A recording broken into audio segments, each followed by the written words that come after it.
So welcome guys in a new video. उम्मीद है आप सबने हमारे चैनल को लाइक शेयर एंड सब्सक्राइब लाजमी किया होगा। तो चलिए स्टार्ट करते हैं। तो आज की स्टोरी है रोमानिया का एक रिमोट माउंटेनियस गांव के बारे में जिसका नाम वैलिया नियाग्रा है, और दूसरे लफ्ज़ों में जिसको हम द ब्लैक वैली भी कह सकते हैं। जी, तो स्टोरी स्टार्ट होती है कि थॉमस ब्लेक नाम का एक ब्रिटिश डॉक्यूमेंट्री फिल्म मेकर अपनी टीम के साथ रोमानिया के एक छोटे और भूले बसरे गांव वैलिया नियाग्रा में आता है। तो बेसिकली ये टाउन एक वक्त में यूरोप का रेडियो कम्युनिकेशन हब था ड्यूरिंग द कोल्ड वॉर, लेकिन 1987 यानी कि 1987 में अचानक ये बंद हो गया, और वो भी बिना किसी वजह के। तो इस जगह के बारे में काफ़ी र्यूमर्स थे, यानी कि ये अफवाह थी कि कुछ लोग स्टेशन के अंदर गायब हो गए थे, और ऑफिशियल रिकॉर्ड में ये लिखा गया था कि यहाँ पर कोई मैस टेक्निकल फेलियर है। अब थॉमस ये डिसाइड करता है कि वो इस जगह पर एक डॉक्यूमेंट्री बनाएगा। तो थॉमस के साथ उसके कुछ टीममेट्स थे, जिसमें थी पहली लेना, जो कि एक साउंड इंजीनियर है, और दूसरा था एरिक, जो कि एक हिस्टोरियन है, जो हिस्ट्री के बारे में काफ़ी कुछ जानता है, और तीसरा था जूलियस, जो कि एक कैमरा ऑपरेटर है। उनका मकसद था कि वो लोग पुराने रेडियो स्टेशन ST13 को एक्सप्लोर करेंगे। अब पहली ही रात एरिक को एक डस्टी कैबिनेट मिला स्टेशन के अंदर। उसमें थी एक ओल्ड कैसेट टेप जिसके ऊपर लिखा था डू नॉट प्ले, कि इसको प्ले मत करना, रिकॉर्डेड 17 अक्टूबर 1987, और इस कैसेट की फ्रिक्वेंसी थी 132.4 MHz। अब ऑफ कोर्स थॉमस ने उसे प्ले करने का फैसला किया। कैसेट चली सिर्फ स्टैटिक मोड में, लेकिन फिर एक आवाज़, कैन यू हेयर मी, क्या तुम मुझे सुन सकते हो? They have sealed the door, उन्होंने दरवाज़ा लॉक कर दिया है। Do not trust the voice that sounds like yours, कि उस आवाज़ पर यकीन मत करना जो तुम्हें तुम्हारे ही जैसी सुनाई दे। और फिर डेड साइलेंस। अब अचानक लेना का साउंड रिकॉर्डर ओवरहीट हो गया, और जूलियस का कैमरा रिकॉर्ड करते वक्त अचानक ग्लिच मार गया, और स्टेशन में अचानक हवा रुक सी गई थी।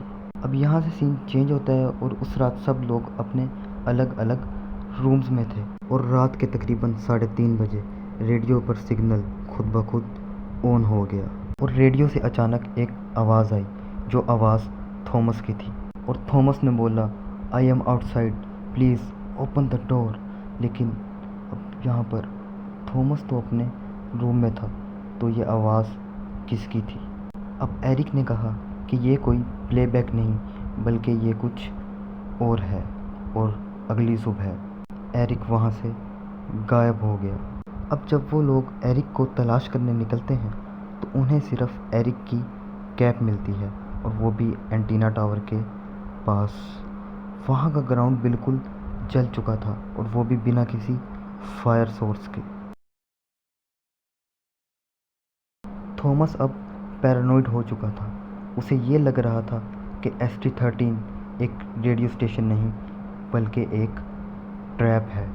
अब लेना और जूलियस ने ये डिसाइड किया कि वो लोग यहाँ से वापस चले जाएंगे, मगर कार का इंजन जाम था, और स्टेशन के बाहर GPS के सिग्नल ब्लॉक हो रहे थे। अब रात को थॉमस ने उस टेप को दोबारा प्ले किया, मगर इस दफ़ा वॉइस ने उसका पास्ट बताया, ऐसी चीज़ें जो सिर्फ वो जानता था। और उस वॉइस ने कहा, you lied when you said she died instantly, she gasped for 13 seconds. अब ये सुनकर थॉमस अब बिल्कुल हक्का बक्का रह गया। इसका मतलब था कि तुमने झूठ बोला, वो मरी नहीं थी, बल्कि वो 13 सेकंड के लिए तड़प रही थी। अब ये सुनकर उसकी आंखों से आंसू निकल गए, क्योंकि उसकी बहन के कार एक्सीडेंट के बारे में कोई नहीं जानता था। और अब तभी उस रेडियो से दूसरी आवाज़ आई कि you are mark now, you played it, the broadcast continues through you. इसका मतलब कि तुम अब हमारे दायरे में आ चुके हो, तुमने इसे प्ले किया, और अब ये ब्रॉडकास्ट तुम ही आगे शुरू करोगे। अब अगली सुबह जूलियस और लेना दोनों वहाँ से गायब थे, तो थॉमस ने उनका फुटेज चेक किया। कैमरास में जूलियस डोपलगैंगर दिख रहा था, यानी कि वो अपनी ही रिकॉर्डिंग के अंदर घुसता दिख रहा था। और दूसरी तरफ लेना का ऑडियो फाइल बस एक लफ्ज़ दोहराता रहा, रिपीट रिपीट लेना रिपीट। अब थॉमस वहाँ से भागता है और अचानक जाकर एंटीना टावर पर चढ़ता है, मगर उसको वहाँ पर अपनी ही बॉडी लटकती हुई मिलती है, जैसा कि उसने वहाँ पर सुसाइड किया हो। लेकिन थॉमस तो ज़िंदा था।